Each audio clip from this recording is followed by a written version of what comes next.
지난주부터 에스겔서 말씀을 새벽에 함께 듣고 있습니다. 어떤 말씀은 좀 어렵기도 하고 어떤 말씀은 우리의 경험상 쉽게 들려지기도 합니다. 그런데 에스겔은 매우 중요한 역사적 정황 속에서 하나님의 음성을 분명히 듣게 합니다. 에스겔은 25살의 청운의 나이에 레위 지파 출신으로 제사장을 꿈꾸며 조기 교육을 받았던 인재입니다. 30세가 되면 이제 본격적으로 제사장 직무를 감당하기 때문에 아마 25살이 된 에스겔은 매우 마음이 분주했을지 모릅니다. 그런데 그가 그 나이에 바벨론의 포로로 끌려갑니다. 아마 여러 생각이 있었겠죠. 바벨론 포로로 끌려간 그 포로 공동체에서는 어떤 일이 있었냐면 거짓 선지자들이 이런 메시지를 전했어요. 하나님께서 우리를 버리시지 않는다. 봐라, 애굽에서도 자기 백성을 건져 올리신 하나님이 우리가 바벨론 포로로 끌려왔지만 곧 애굽을 들어 애굽이 우리 편이 돼서 우리를 다시 고국으로 돌려보내리라. 매우 낙관적인 메시지를 전하고 있었어요. 사람들이 그 메시지를 환영했을까요? 거절했을까요? 당연히 환영했죠. 근데 여러분, 보통 사람들이요, 몇 년을 기다리냐면 3년쯤은 기다려요. 저 예전에는 남자분들 군대 가면 여자들이 기다리기가 힘들었어요.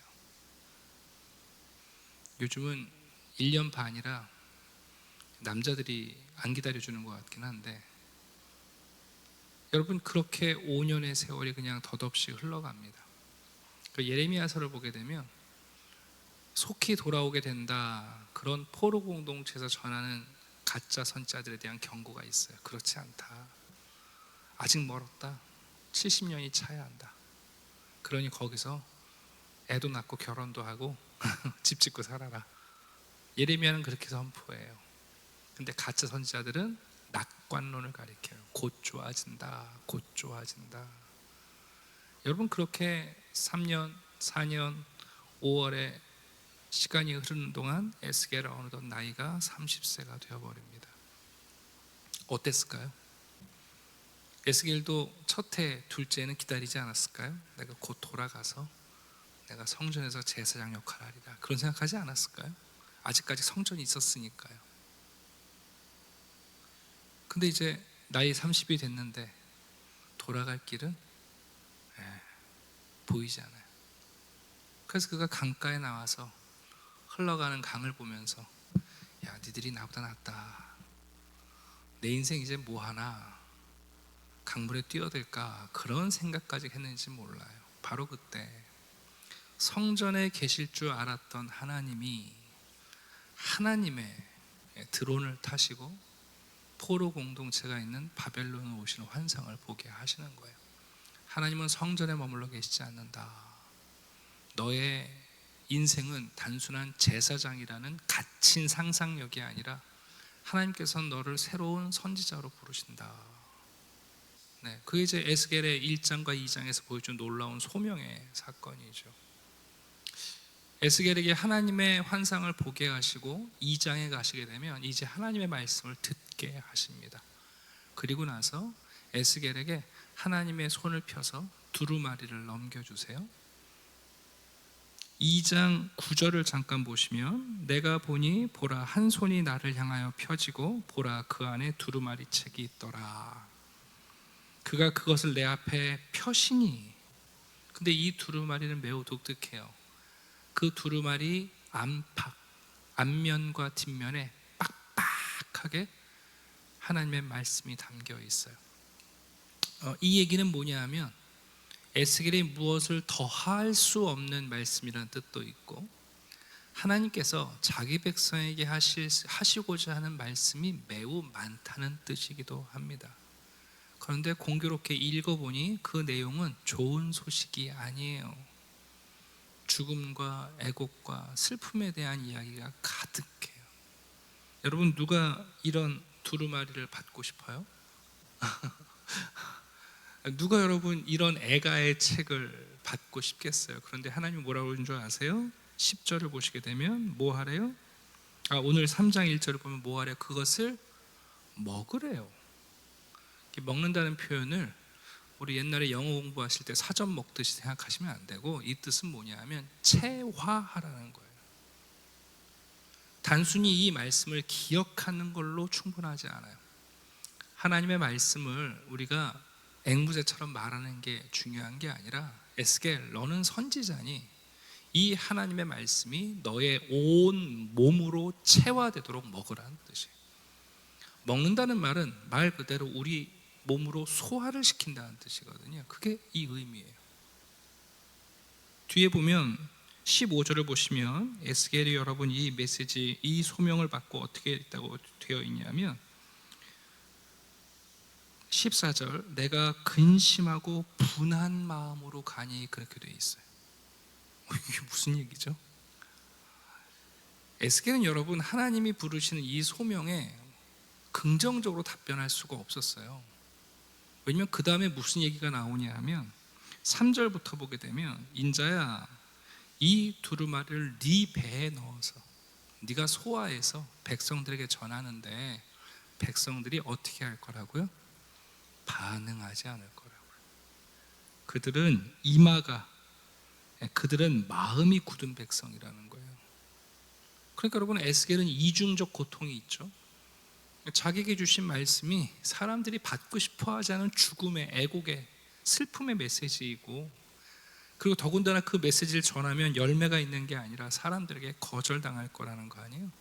아니 왜 이런 일에 나를 부르셔? 정말 에스겔의 마음속에는 핑계대고 싶은 마음이 있는 거예요. 여기 분한 마음이라는 건 번역을 잘했어요. 왜 하나님이 나는 이런 사역으로 부르셔? 아니 어떤 선지자는 영광된 사역을 성공하는 자리로 부르시고, 왜 나는 이 포로 공동체에, 어차피 듣지도 않을 사람들한테, 아니 왜 이 슬픈 이야기들을 내 몸으로, 온 몸을 던져서 전하라고 하시는가?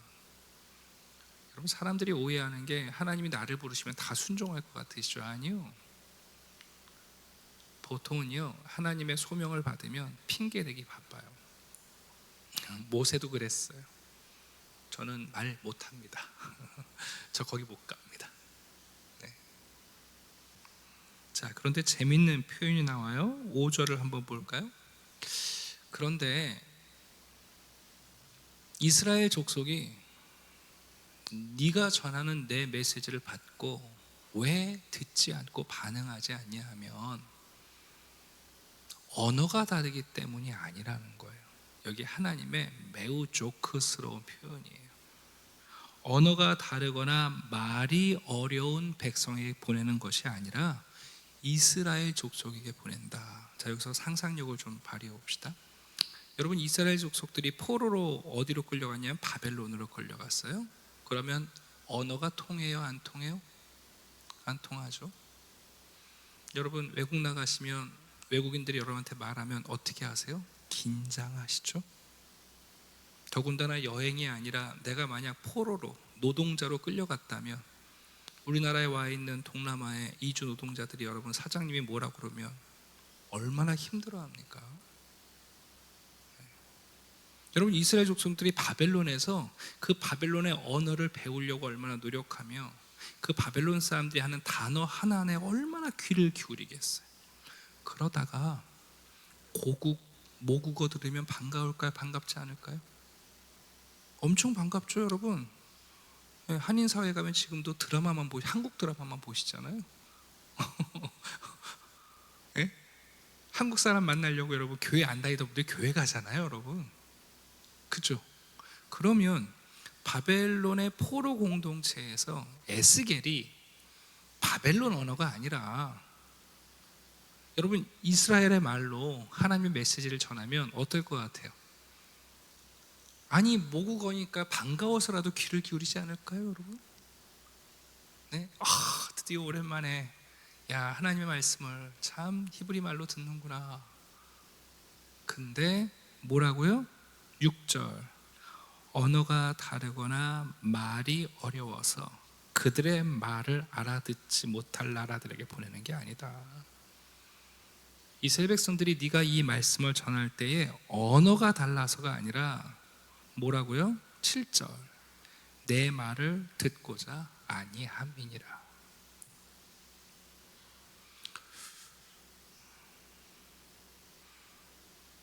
그 한국 사람들이 잘하는 게 있는데 잘 배우려고 안 해요. 그래서 하는 말이 뭔 줄 아세요? 어려워. 그리고 안 배워요.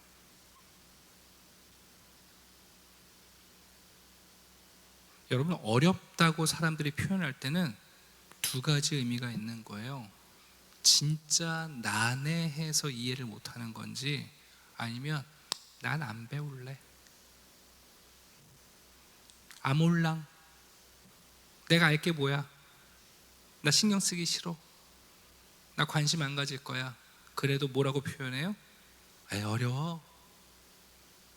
아니, 어떤 사람은 여러분 귀를 기울여 듣고 이해하려고 노력을 하고 또 노력을 해서 아하 하고 캐치하는데, 마음이 없는 사람들은 조금 듣다가 에이 어렵구만. 그건 여러분 어려워서가 아니라 듣고자 아니함이에요. 하나님이 얘기하시는 거예요. 에스겔아, 네가 내 말을 듣고 전하면 그게 어려워서가 아니라, 언어가 다르기 때문이 아니라 듣고자 아니하기 때문에 그들은 안 들을 거다. 그들은 이미 듣지 않는 일에, 하나님께 청종하지 않는 일에 이마가 굳고 마음이 굳어 있다. 네. 그러면서 이렇게 말씀하세요. 그런데 너 두렵지? 너 겁나지? 내가 사람들의 반응을 바꿔주지는 않을 건데, 그러나 그런 마음이 굳은 사람들 앞에서 너도 두려워하지 않고 무서워하지 않도록 내가 너를 일으켜주마 하시는 거예요. 여기서 아주 중요한 모티브가 나오는데, 여러분 에스겔의 이름은 뭐예요? 너무 쉬운 질문을 했죠? 에스겔이에요. 에스겔 이름의 뜻은 이런 거예요. 하나님이 강하게 하신다, 그런 뜻이에요. SL인데 에스겔인데, 근데 여러분 하나님이 에스겔을 자꾸 뭐라고 부르셔요? 본문 읽으니까 인자야 인자야 라고 부르세요. 인자는 사람의 아들이라는 뜻인데, 한마디로 말하면 사람아, 그런 뜻이에요. 제가 주일날 설교했죠. 하나님이 우리를 찾아오시면 어떻게 하신다고요? 우리의 이름을 부르신다고요. 여러분, 에스겔은 아직도 자기의 이름을 의지했는지 몰라요. 하나님이 나를 강하게 하실 거야. 하나님이 나를 강하게 하시면 내가 바벨론에서 고국으로 돌아갈 거야. 믿음인 것 같지만, 그러나 하나님은 에스겔에게 진짜 이름을 부르세요. 에스겔아, 네가 나로 인해 강해지는 게 중요한 게 아니라 너는 지금 한낱 인간에 지나지 않는다, 그 얘기예요. 말끝마다 하나님이 자꾸만 에스겔의 이름을 인자야라고 부르세요. 넌 사람일 뿐이야. 넌 사람일 뿐이야. 넌 내가 운명을 정하고 거처를 정하면 너는 거기 머물러야 하는 사람일 뿐이야. 너는 너의 인생을 개척하거나 네가 네 인생을 조작할 수 있지 않아. 넌 사람일 뿐이야. 그래서 에스겔의 이름의 진짜 이름인 사람이라는 이름을 놓치고 에스겔이라는 이름에 환상 가운데 매여 있지 말라는 뜻이에요. 그러나 그 에스겔의 참된 의미는 뭐냐면, 하나님이 에스겔을 강하게 하시는데, 그건 성공적인 제사장이 되거나 남들과 달리 에스겔만 예루살렘으로 돌아가는 게 아니라, 말을 듣지 않는 백성들 앞에서, 굳은 마음들 앞에서 꺾이지 않도록 하나님이 그의 마음을 강하게 해서 두려워하지 않고 무서워하지 않게 하실 거라는 거예요. 이제야 에스겔은 자기 이름의 진짜 뜻을 발견한 거예요. 남들보다 강해져서 성공하거나 유명해지거나 사람들을 다스리는 자리에 쓰는 에스겔이 아니라, 말을 듣지 않으려고 작정한 백성들 앞에서도 하나님의 말씀을 갖고 씨름하며 고집을 피울 수 있는 용기, 담대함, 두려움을 얻게 되는 진짜 에스겔이 뭔지 지금 알려주고 계신 거예요. 그래서 하나님은 계속 말끝마다 인자야 인자야 하시는 거예요. 너 혼자선 사람이 지나지 않는다. 이 사역을 네가 하면 넌 또 인간의 사역으로 끝날 뿐이다. 그러나 내가 너를 강하게 한다. 내가 너를 강하게 한다. 그래서 여러분 12절을 보시면 주의 영이, 성령이 에스겔을 일으키시고 들어 올리시는 장면이 계속해서 나와요. 에스겔은 하나님의 말씀과 하나님의 영을 체화, 몸으로 경험하게 돼요. 그렇기 때문에 에스겔은 주의 영이 마른 뼈를 살리신다는 메시지를 전할 수 있는 사람이 된 거예요. 여러분, 강사 목사님이 에스겔의 골짜기 설교하면서 마른 뼈도 살아날 수 있다 메시지 전하는 거 누구는 못합니까? 본인이 하나님의 영으로 살아나지 않으면 여러분 전하는 건 의미가 없는 거예요. 여러분, 우리 그리스도인들이 하나님으로 강해진다는 건 하나님으로 성공한다는 뜻이 아니에요. 하나님과 무관한, 하나님을 적대하는 세상에서, 여러분, 그 뻔뻔한 세상에서 우리가 더 용기를 품지 않으면, 하나님 우리에게 용기와 담대함을 주시지 않으면 어떻게 우리가 꺾이지 않겠어요? 우리도 한낱 사람에 지나지 않는데, 네. 우리 가운데 대리석 같은 사람이 어디 있습니까, 여러분? 돌덩어리들이 어디 있어요? 우리도 다 사람이에요. 놀라운 사실은 12절을 보시게 되면 주의 영이 여러분의 에스겔을 들어 올리시는데, 참 이상한 건 그때 에스겔의 귀에 지금 자기는 이 죽음과 애곡의 두루마리를 받아서 말을 듣지 않을 백성에게 가야 되는 자기는 여러분 찬양하고 싶겠어요? 아니면 죽을 맛이겠어요? 죽을 맛이죠. 핑계가 없나? 피할 수 없나? 근데 주의 영이 들어 올리신데 여러분 갑자기 백 음악이 나와요. BGM이 흘러나와요. 그게 뭐냐면 천군 천사들이 하나님을 찬양하는 소리가 들리는 거예요. 지금 자기는 그발 강가에서, 테라빕에서 포로의 운명 가운데 처해서 여러분 이 비극적인 상황에 더 비극적인 소식을 전해야 되는 상황 속에서 마치 지옥으로 끌려가는 것 같은데, 아니 배경음악이 나오는데 천상의 찬양들이 흘러나오는 거예요. 여러분, 이 모티브가요 나중에 요한계시록을 가면 나옵니다.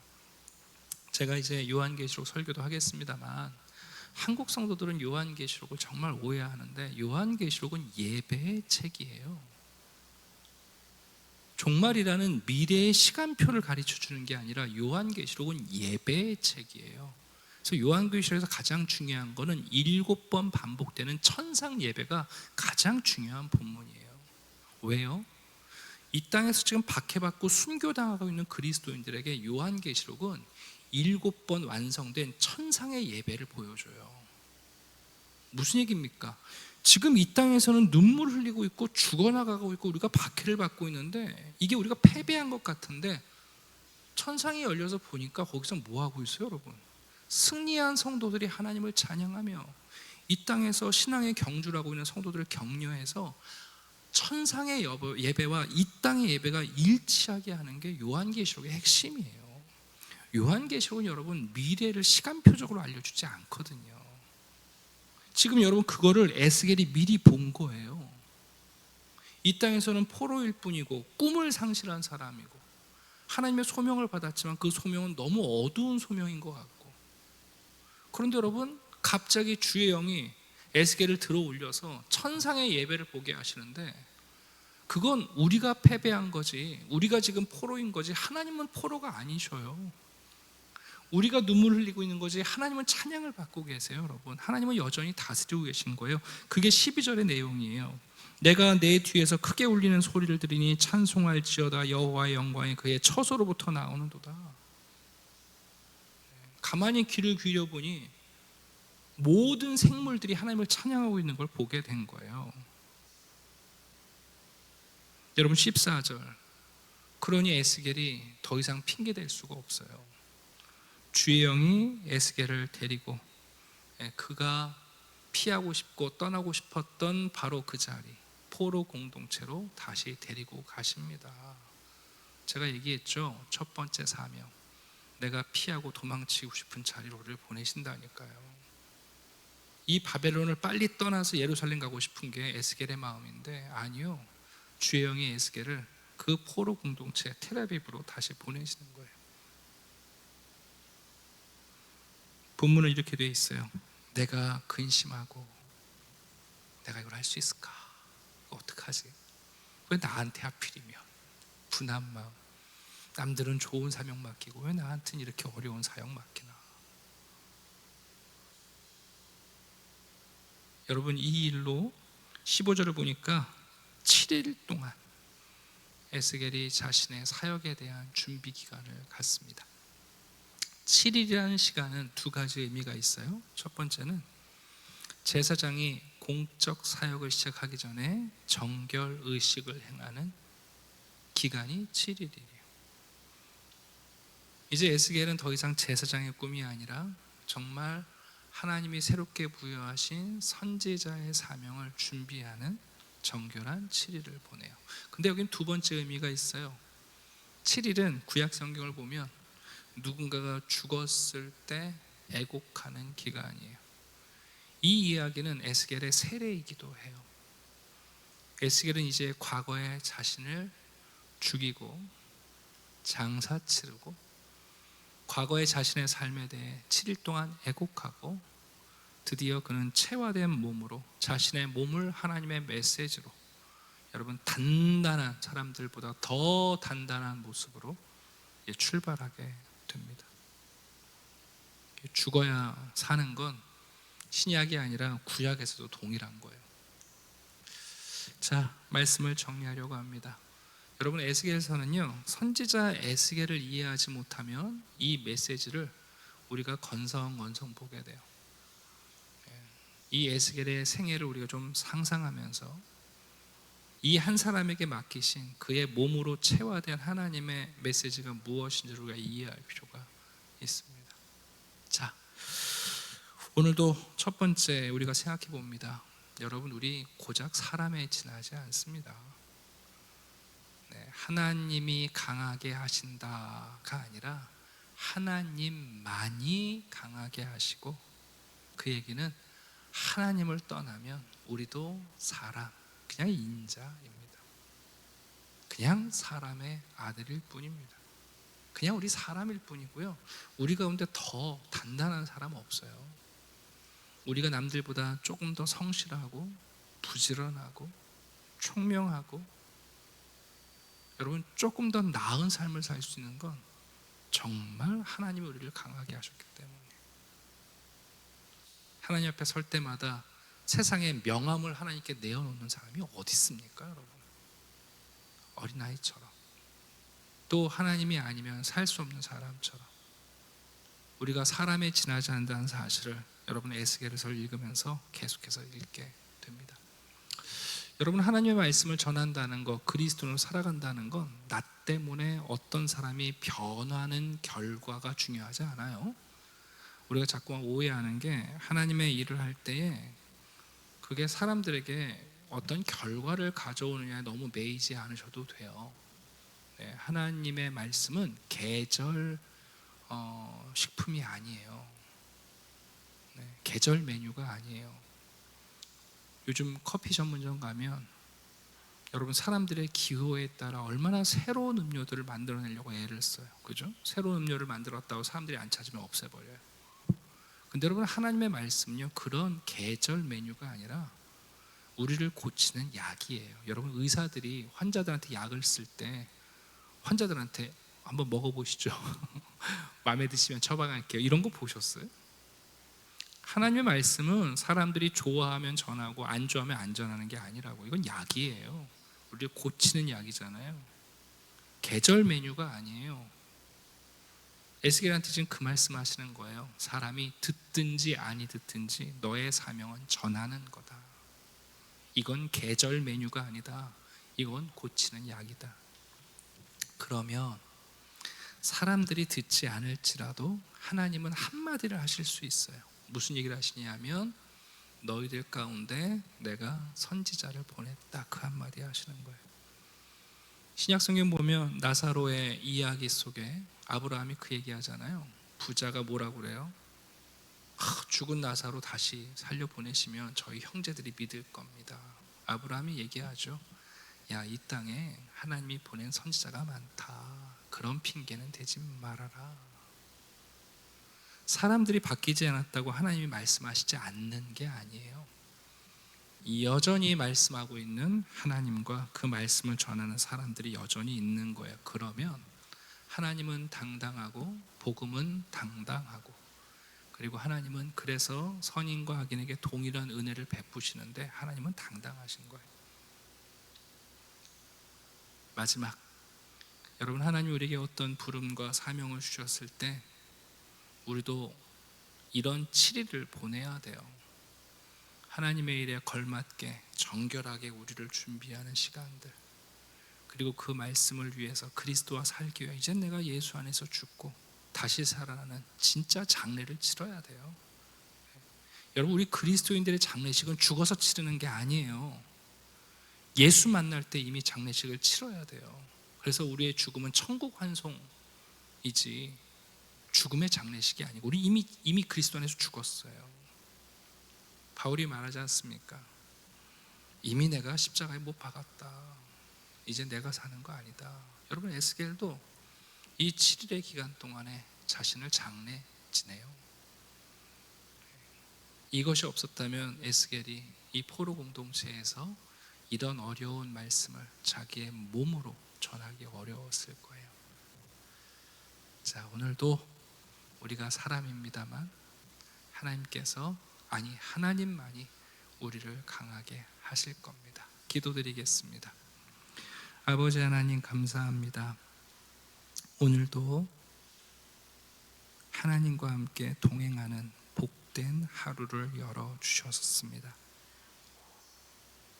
세상은 태양이 떠오르면 하루가 시작된다고 생각하지만 우리는 하나님의 얼굴빛으로 하루를 시작합니다. 은혜를 베풀어 주시고 우리를 긍휼히 여기셔서 한낱 사람에 지나지 않는 우리를 강하게 하여 주시옵소서. 우리가 꿈꾸는 우리의 미래가 아니라 하나님이 우리를 인도하시는 그곳으로 우리도 주님의 말씀을 먹고 우리의 몸으로 두려움과 걱정 없이 하나님의 사람으로 살게 해 주시옵소서. 예수 그리스도 안에서 죽고 그리스도와 함께 살아난 우리들이오니 그리스도의 이름을 우리에게 주사 그리스도인이라는 명예로운 이름으로 부르게 하셨사오니 오늘도 세상의 소금과 빛이 되는 삶을 허락해 주시옵소서. 감사드리며 예수 그리스도의 이름으로 기도드립니다. 아멘.